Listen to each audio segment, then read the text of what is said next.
So students, there is the next topic alloys.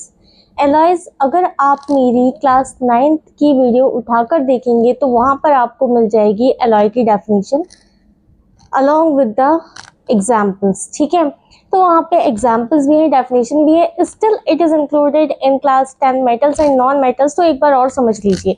अब यहाँ पे आपको थोड़ी प्रॉपर्टीज भी पढ़नी है। ग्रेड 9 में सिर्फ और सिर्फ कुछ एग्जाम्पल्स देखने थे या डेफिनेशन देखनी थी। Okay, let's see. N alloy is a homogeneous mixture.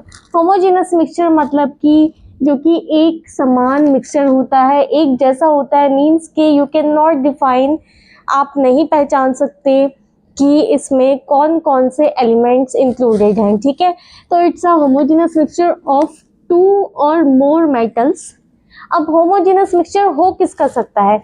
2 या 2 से ज़्यादा मेटल्स हो सकती हैं, एक मेटल और एक नॉन मेटल हो सकती है, या फिर नॉन मेटल्स हो सकते हैं। ठीक है, in general the properties of alloys are different from constituent elements.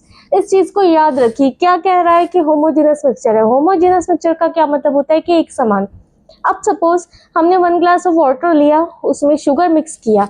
ठीक है, शुगर मिक्स करने के बाद कैसा हो जाएगा, और थोड़ा सा सॉल्ट भी ऐड कर देते हैं। ठीक है, पूरे अच्छे तरीके से मिक्स कर देते हैं। कैसा मिक्सचर बन जाएगा? होमोजेनस मिक्सचर बनेगा। ठीक है, उस मिक्सचर में क्या होता है? शुगर होती है, सॉल्ट होती है। अब ये चीज़ आपको पता है, लेकिन जब आप ग्लास को देखते हैं तो होमोजेनस दिखाई देता है। मीन्स कि कंप्लीटली मिक्स्ड हो चुका है, डिसॉल्व हो चुका है। आप उसके कंस्टिट्यूएंट्स की प्रॉपर्टीज से कुछ डिफरेंट ही आपको मिला है। ठीक है, तो उसी तरह से क्या होता है कि जिन भी कंस्टिट्यूएंट से ये एलॉयज बने हुए होते हैं, ठीक, क्या होता है, उनसे अपनी प्रॉपर्टीज को बिल्कुल डिफरेंट पाते हैं। मीन्स कि इनकी प्रॉपर्टीज बिल्कुल अलग होती हैं। अब देख लो कैसे। Stronger than that metal from which they are made.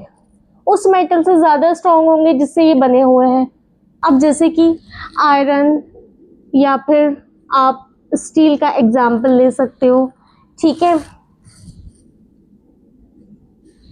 Okay बच्चों, नेक्स्ट देखिए। Harder than constituent metal. उस मेटल से हार्ड होंगे जिस भी मेटल से बने हुए हैं। अब जैसे कि हम एग्जाम्पल के तौर पे देख सकते हैं, जो 22 कैरेट गोल्ड होता है, ठीक है, हार्डर होता है किससे? 24 कैरेट गोल्ड से। अब ये तो हमें पता है कि जो ज्वेलरी बनती है वो 24 कैरेट से नहीं बनती है। ठीक है, किससे बनती है? 22 कैरेट से बनती है, क्योंकि 24 कैरेट इतना हार्ड नहीं होता है गोल्ड जो कि ज्वेलरी बना सके। ठीक है, इसीलिए 22 कैरेट का यूज़ किया जाता है, और हम कह सकते हैं कि 24 कैरेट से हार्ड होता है। 22 कैरेट मीन्स कि अपने कंस्टिट्यूएंट मेटल से हार्ड होगा। ठीक है, नेक्स्ट आता है मोर रेजिस्टेंट टू कोरोजन। कोरोजन करने में ज़्यादा रेजिस्टेंट है। ठीक है, अब जैसे कि हमारे पास होता है स्टेनलेस स्टील। स्टेनलेस स्टील किससे बना हुआ है? आयरन, निकल, क्रोमियम, ठीक है, और कार्बन। इन सबको मिक्स करके, ये सारे मेटल्स को मिक्स करके क्या बनाया हुआ है? स्टेनलेस स्टील बनाया हुआ है, क्योंकि मोर रेजिस्टेंट होता है कोरोजन के लिए। अब आता है हैव लोअर एमपी।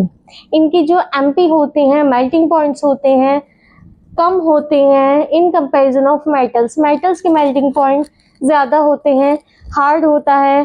ठीक है, हमें पता है कि हाई मेल्टिंग पॉइंट होते हैं, लेकिन जिस भी कंस्टिट्यूएंट एलिमेंट से ये बनेंगे, अलॉयज बनेंगे, whether it's a metal, non metal, उससे भी कम इनके मेल्टिंग पॉइंट होते हैं।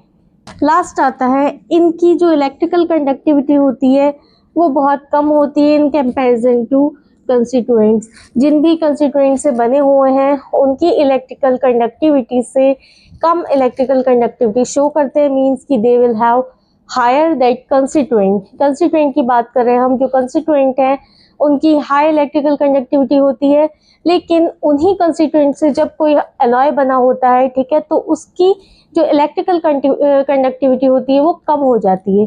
ठीक है बच्चों, समझ में आया? So these are alloys, you can take screenshot of this.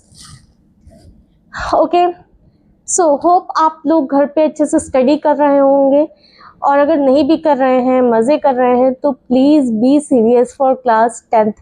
Class 10th के लिए this is your board exams, तो थोड़े से सीरियस हो जाए। ज़्यादा भी सीरियस होने की ज़रूरत नहीं है, हर वक्त पढ़ना भी अच्छा नहीं होता, but still you should give more time for your studies. जो भी मैंने यहाँ पे कराया आप उसको रिवाइज करें। If you have any query you can comment me down. आप कमेंट में मुझसे पूछ सकते हैं कि ये पॉइंट क्लियर नहीं हुआ है, then I'll make another video on that. Okay, so till then just do this thing only.